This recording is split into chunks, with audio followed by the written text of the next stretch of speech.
Sen talihinin sert yokuşunda tek tenha yürüyen sabırlı kadın.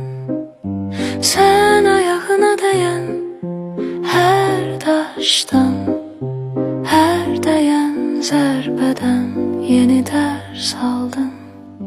Sen bu dünyanın namert yüzünü her şeyden çok görüp inciyen kadın.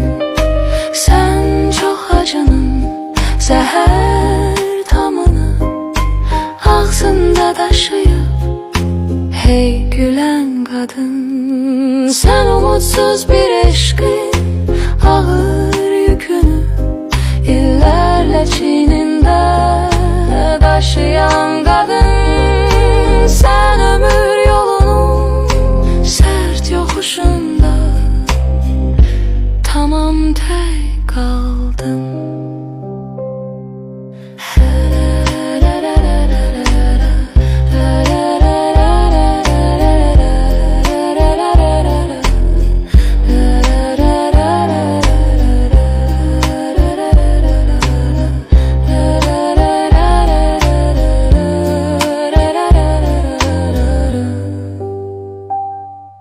Sen talihinin sert yokuşunda tek tenha yürüyen sabırlı kadın.